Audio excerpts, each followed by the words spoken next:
Hello, this is Lindar with the LLG. So, I've fixed, arranged, leveled, and I hope this is quite a bit louder and more sufficient. I had the microphone put back a little bit further and the gain put down, because I didn't want to clip the audio, because that would sound ever so lovely, I'm sure. But, I can't really... I have this lovely little pop filter here, and a microphone that's halfway decent for vocals, but the problem is I can't really have it directly in front of me to get a direct signal, because otherwise,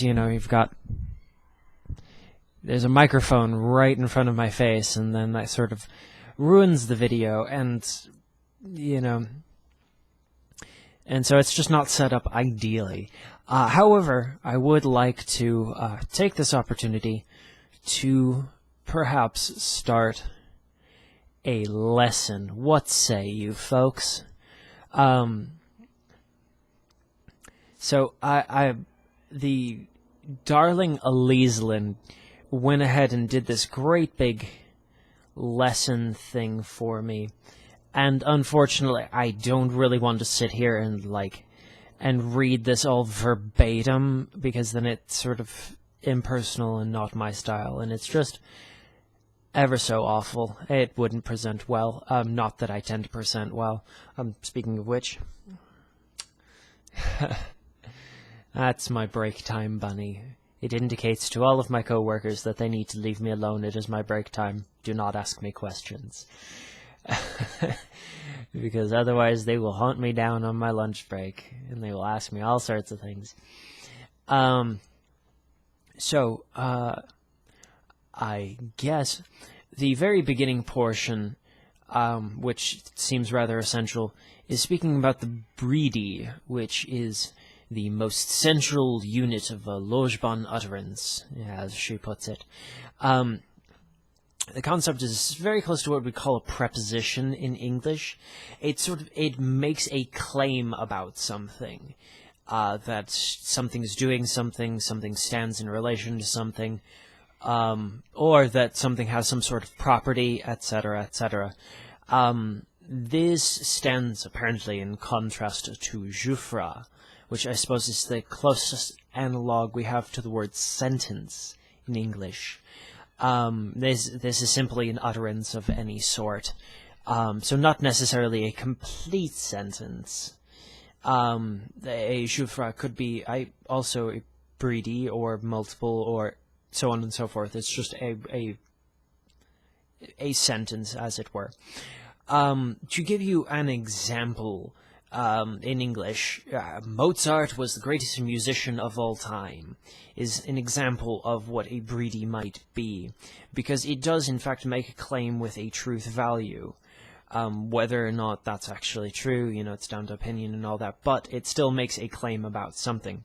Whereas on the contrary, something like, ow, I just stubbed, or rather, ow, my toe, is not what one would consider a breedy, because it does not actually make a claim, have a relation. You're simply exclaiming, my toe, which is, there's no action or comparison or relation or claim of any sort.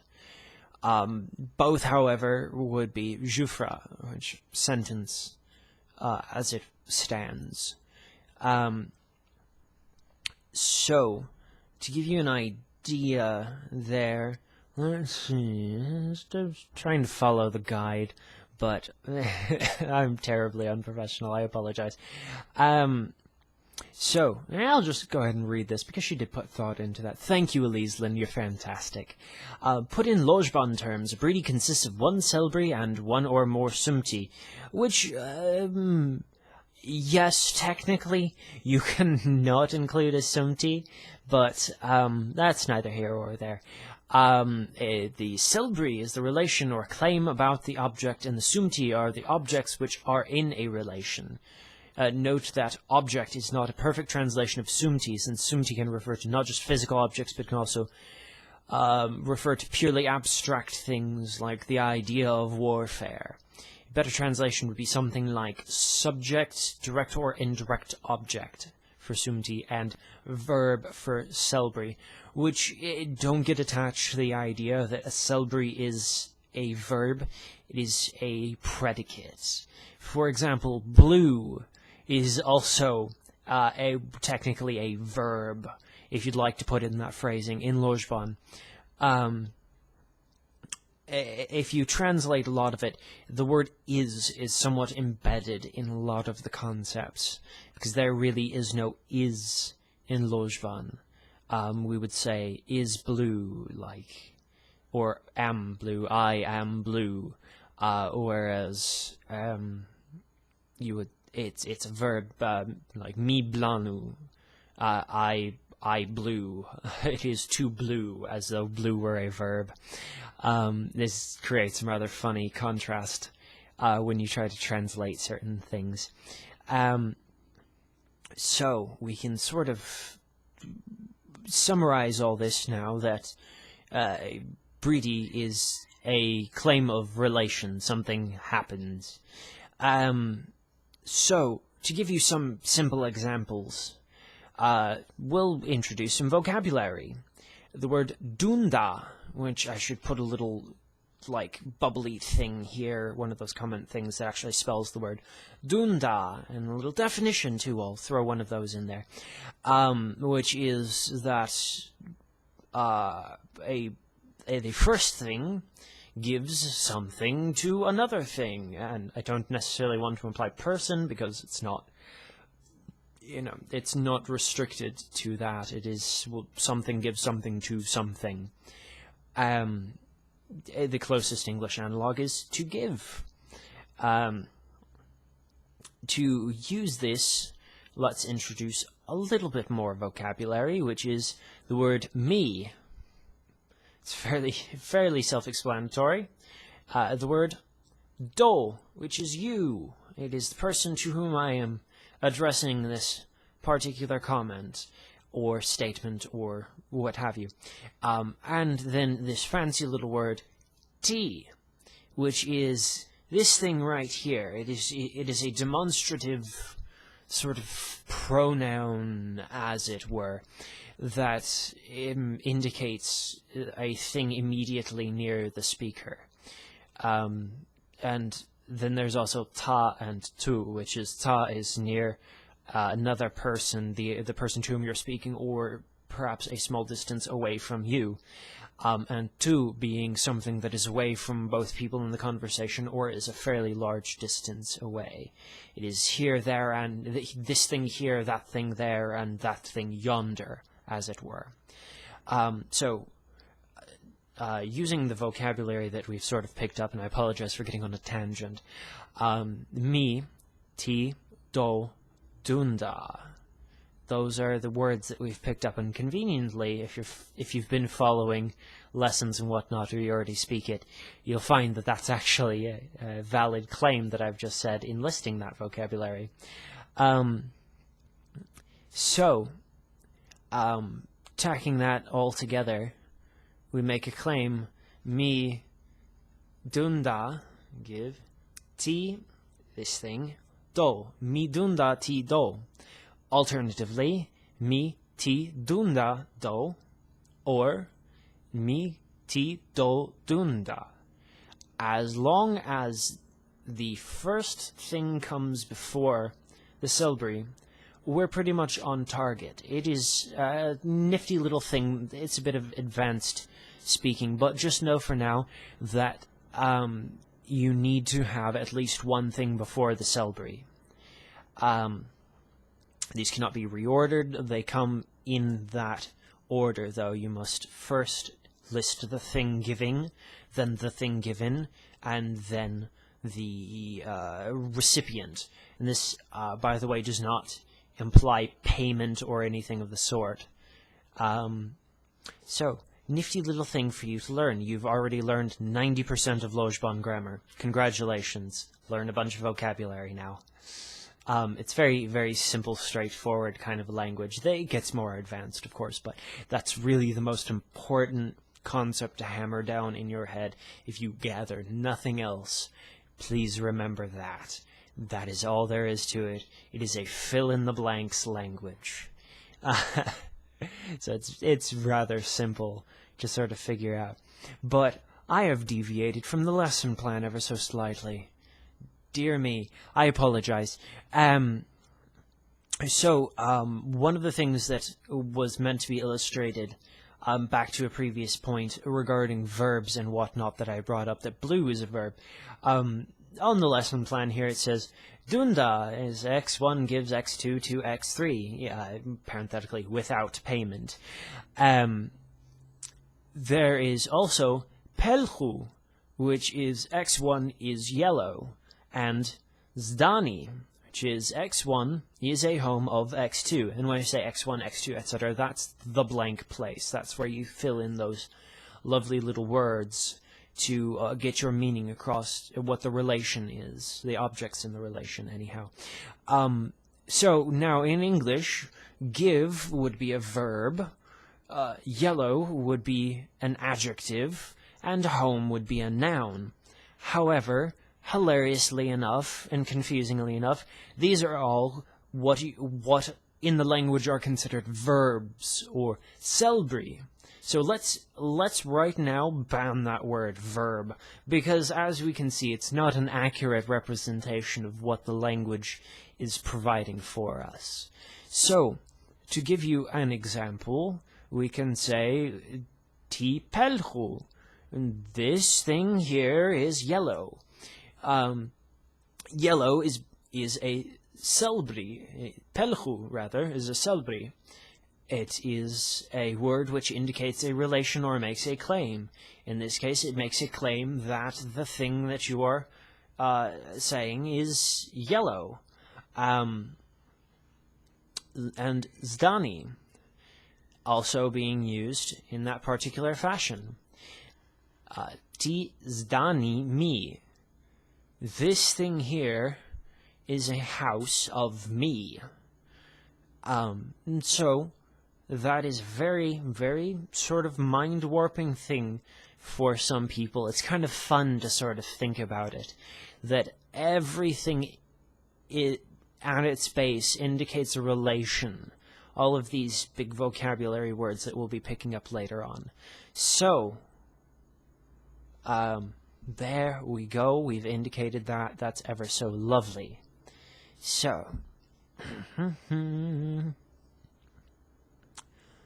now we've already gone over mi, ti, do. So, I've indicated all of this. I sort of went over all of that. I'm sorry, poking through the lesson plan here. One day maybe I'll have something structured and I won't sort of be so candid about all of this, but until that day comes, I'm sorry, we're just going to be candid and have fun with this. Like I said before, in previous comments perhaps, or in the video, I don't exactly remember, I am doing this for free. This is a sort of a labor of love, because I want to involve the community with the language, because so far it's really been restricted to IRC and the mailing list as far as Lojban Central is concerned. So it's been this very tight-knit group of people that have been very heavily involved, and then this mysterious cloud of vaguely interested people hanging out on Twitter and other places, and I wanted to get them involved. So this is all me doing this fairly unscripted and all of that, and I'm just doing this as a labor of love and as a favor for my dear Uncle Robin. And I call him Uncle, but he's not related per se. It's just something that I guess it's a nickname or something like that. But Robin Powell, the president of the LLG, currently, as I'm saying this. But yes, he's got so much on his hands, and so I'm trying to do what I can to help the community. But back to the primary point, story time is over. To give, another nifty example, this is just a little bit of extra. not all Selbri have the same number of places. As you saw, Pelchu was just one. Zdani, 2 places. Dunda has 3 places. It even goes as high as 4 places. And once you start memorizing vocabulary, you see a lot of related words have similar place structures. So while that is a big part of learning the language, it's still fairly easy to remember because they all look rather similar. So a good example here is Veshnu, which is, that's something, well, I'll just do the X's. X1 sells X2 to X3 for price X4. It even goes all the way up to 5 places with the famous example of Klama, which is effectively to go. And this has 5 places. It is X1 goes to X2, the destination, from X3, which is the origin, by path X4, which could be, a road, a railway, some sort of the trail between the 2 places, and finally by method X5, which is generally vehicle, either by feet or bicycle or car or aeroplane or what have you. And that's all embedded in that one little word there. I shall not expand further upon that because that delves into lessons which must come at a later time because it requires more advanced vocabulary. And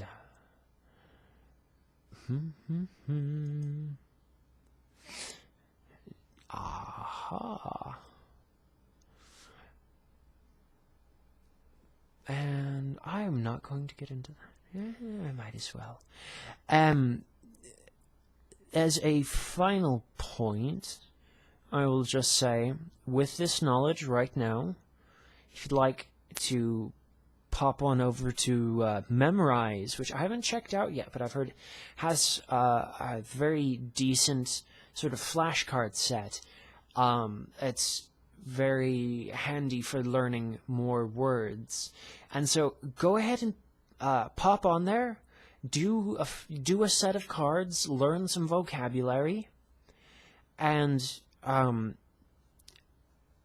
if you're not involved with any of the activities and goings on, that's okay. But if you would like to stop by and say hi to Lojban Central, we're located on Freenode's IRC network. If you get something like MIRC or XChat, you can pop on to irc.freenode.net. The channel is #Lojban. You can come by, say hello to us. We do. A lot of people sit around there and love to give lessons to new people directly, and it's a text-based medium. It's just a chat room, essentially. Lots of people love to answer questions, that sort of thing. I periodically lurk around there, so you can find me there. Also, we have a Google group, which is our primary mailing list. We do a lot of discussion about the language and advanced pieces there and that sort of thing. There's also a beginners list and a few other different things. We're on G+, we're on Facebook, and we are on Twitter. I've linked those in previous videos, and I'll probably put that on the main page, so it's just linked there permanently. Thank you very much for watching. I apologize for prattling on so much, and I apologize for apologizing so much. I hope this has been quite a bit louder, so you're actually able to hear me, so I hope that has improved somewhat drastically. I apologize for the lighting. It is evening here. It's about 22 hours right now, and unfortunately my apartment has very terrible lighting. It's a single weak bulb off in the far corner of the room. So until I can get some nice big lighting rigs and set up a big stage and all of that, we'll have to make do with the equipment I have. So plans for the future as well.